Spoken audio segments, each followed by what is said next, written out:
మంత్రి అంబటి రాంబాబుపై భూ ఆరోపణలు వచ్చాయి. పల్నాడు జిల్లా రాజుపాలెం మండలం రెడ్డిగూడెంలోని కోర్టు వివాదంలో ఉన్న తమ భూమిని మంత్రి కొనుగోలు చేశారని కొత్తపల్లి విజయప్రసాద్ అనే రైతు ఆరోపించారు. రెడ్డిగూడెంలో సర్వే నెంబర్ 298 2A లో ఉన్న 2.9 ఎకరాల భూమిని గతంలో తప్పుడు సర్వే నెంబర్లతో రిజిస్టర్ చేయించుకున్నారని తెలిపారు. భూమి చుట్టూ కంచె వేసిన సాగు చేస్తున్నట్లు పేర్కొన్నారు. కోర్టు వివాదంలో ఉన్న భూమిని ఎలా కొనుగోలు చేశారని అడిగితే బెదిరింపులకు పాల్పడుతున్నారని ఆరోపించారు. మాది వెస్ట్ గోదావరి జిల్లా చింతలపూడి మండలం మేడ్చిగోరపల్లి గ్రామం అండి. మాకు పూర్వార్జితం నుంచి 1975లో మా తాతగారు రెడ్డిగూడెం గ్రామంలో రాజుపాలెం మండలం రెడ్డిగూడెం గ్రామంలో 298లో 2 ఎకరాల 9 సెంట్లు భూమి కొనుగోలు చేసి ఉన్నారండి.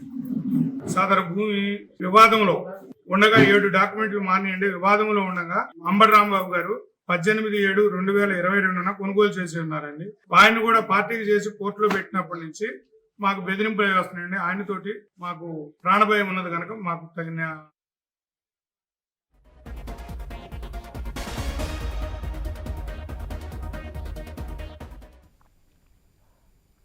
మంత్రి అంబటి రాంబాబుపై భూ ఆరోపణలు వచ్చాయి. పల్నాడు జిల్లా రాజుపాలెం మండలం రెడ్డిగూడెంలోని కోర్టు వివాదంలో ఉన్న తమ భూమిని మంత్రి కొనుగోలు చేశారని కొత్తపల్లి విజయప్రసాద్ అనే రైతు ఆరోపించారు. రెడ్డిగూడెంలో సర్వే నెంబర్ 298 2A లో ఉన్న 2.9 ఎకరాల భూమిని గతంలో తప్పుడు సర్వే నెంబర్లతో రిజిస్టర్ చేసుకున్నారని తెలిపారు.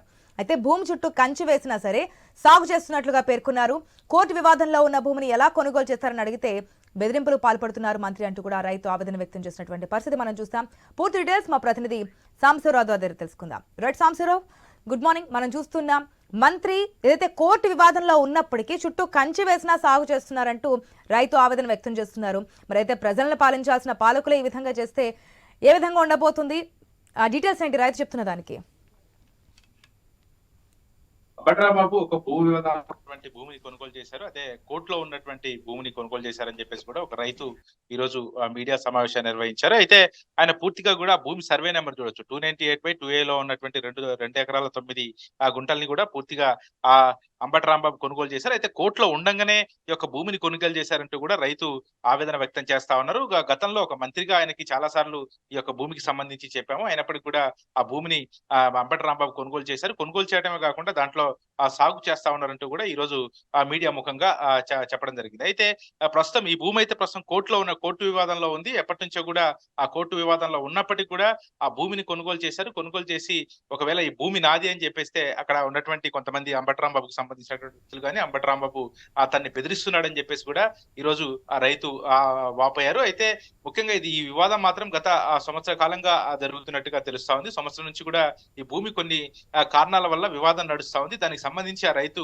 హైకోర్టును ఆశ్రయించారు. హైకోర్టును ఆశ్రయించి ఆ భూమి నాదని చెప్పేసి కూడా అతను హైకోర్టు దగ్గర హైకోర్టును ఆశ్రయించడం జరిగింది. హైకోర్టులో ఈ కేసు ప్రస్తుతం ఆ రన్నింగ్ లో ఉంది. ఆ రన్నింగ్ లో ఉన్నప్పుడు ఈ భూమిని అంటే కోర్టు వివాదంలో ఉన్నప్పుడు ఏ భూమిని కూడా ఎవరు కొనుగోలు చేయరు. అటువంటిది కోర్టు వివాదంలో ఉండగానే ఆ భూమిని అంబటి రాంబాబు కొనుగోలు చేశారని చెప్తా ఉన్నారు. అయితే చాలా సార్లు అంబటి రాంబాబు దగ్గరికి ఆ కుటుంబ సమేతంగా వెళ్లి ఈ భూమి నాది, ఇది ప్రస్తుతం ఇది కోర్టులో నడుస్తుంది కాబట్టి మీరు ఈ భూమిని కొనుగోలు చేయొద్దని చెప్పినప్పటికీ కూడా అంబటి రాంబాబు కొనుగోలు చేశారని చెప్పేసి చెప్తున్నటువంటి పరిస్థితి ఉంది. గతంలో కూడా మనం ఒక చెక్కుకి సంబంధించి వివాదం చూస్తాం. ఒక కాలువలో ఒక వ్యక్తి చనిపోయినప్పుడు ఆ చెక్కు వివాదం కూడా చాలా దుమారం లేపింది. అంబటి రాంబాబు చెక్కులో సగం డబ్బులు ఇవ్వాలంటూ కూడా అప్పుడు డిమాండ్ చేస్తున్నారని చెప్పేసి అప్పుడు కొంతమంది వాళ్ళ కుటుంబ సభ్యులు కూడా ఆవేదన వ్యక్తం చేస్తున్నటువంటి పరిస్థితి ఉంది. అదే తరహాలో ఇప్పుడు ఈ రైతు కూడా తన భూమిని అంబటి రాంబాబు కోర్టులో ఉండంగానే కొనుగోలు చేస్తారు కాబట్టి తనకు తగిన న్యాయం చేయాలి.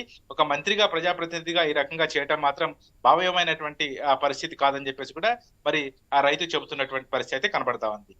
కానీ సాంబశివరావు, మనం ఇంతకుముందు చెప్పున్నాం ప్రజల కొరకు పాలించే నాయకులు, అది కూడా ఒక మంత్రి స్థాయిలో ఉండి సామాన్య ప్రజలకి సంబంధించినటువంటి భూములు కానీ లేదంటే డబ్బులు కానీ ఈ విధంగా తీసుకుంటున్నారని చెప్పి ప్రత్యేకంగా మీడియాకే కాదు అధికారుల దృష్టికి కూడా వెళ్ళుంటుంది కదా, అధినాయకత్వం దృష్టికి. సో అక్కడి నుంచి ఏమైనా యాక్షన్ అనేది తీసుకోవడం జరుగుతుందా? తప్పకుండా. ఎందుకంటే ఇప్పుడు ఒక కోర్టుల్ని న్యాయాన్ని ఖచ్చితంగా గౌరవించాల్సిన అవసరం ఉంటుంది. ఎందుకంటే ఎవరైనా ఒక భూమిని కొనుగోలు చేసేటప్పుడు చాలా సార్లు చాలా రకాలుగా చూస్తారు. అయితే అటువంటిది అంటే ఒక ప్రజాప్రతినిధిగా ఒక రైతు అతని బాధని కోర్టులో ఆ భూమి నాకు సంబంధించిందని ఆ విజయప్రసాద్ అనే రైతు ఆ కోర్టును ఆశ్రయించినప్పటికీ అతను అంబటి రాంబాబుకు పలుమార్లు చెప్పినా కూడా ఆ బెదిరింపులకు దిగుతున్నారు తప్పితే ఆ భూమిని ఇవ్వట్లేదని చెప్తా ఉన్నారు. ఎందుకంటే ఒక ప్రజాప్రతినిధిగా ప్రజలకి న్యాయం చేయాల్సి ఉంటుంది. ఎందుకంటే ఒకవేళ ఇటువంటి సమస్యలు ఏమైనా ఉన్నా కూడా దగ్గరుండి న్యాయ పక్షాన ఆ ప్రజాప్రతినిధి అనే వారు నిలబడతారు. మరి ఆ తరహాలో మాత్రం మంత్రి అంబటి రాంబాబు నిలబడలేదని చెప్పేసి వాళ్ళ రైతు అయితే మరి ఆరోపిస్తున్నటువంటి పరిస్థితి ఉంది. మరి ఈ వివాదంపై మరి అంబటి రాంబాబు స్పందిస్తారా లేదా అని చూడాలి. ఎందుకంటే ఇప్పుడు మరి ప్రస్తుతం రైతు కోర్టులో ఉన్నటువంటి భూమిని కొనుగోలు చేశారు. కొనుగోలు చేసి సాగు చేస్తా ఉన్నారు. అంబటి రాంబాబు చెప్పినా కూడా పట్టించుకోబోగా బెదిరింపులు ఎదుగుతున్నారని చెప్పేసి రైతు ఇప్పుడు కొద్దిసేపటి క్రితమే చెప్పడం జరిగింది. మరి ఒక ప్రజాప్రతినిధిగా ఈ రకంగా వివాదంలో ఉన్నటువంటి భూమిని అదే విధంగా కోర్టులో ఉన్నటువంటి భూమిని మాత్రం కొనుగోలు చేయడం పట్ల ఆ టీడీపీ నాయకులు అయితే తీవ్ర స్థాయిలో విమర్శలు చేస్తున్నటువంటి పరిస్థితి. మరి దీనిపై మరి అంబటి రాంబాబు ఏ విధంగా స్పందిస్తారో వేచి చూడాలి. Right Sambasivarao, thanks for the update.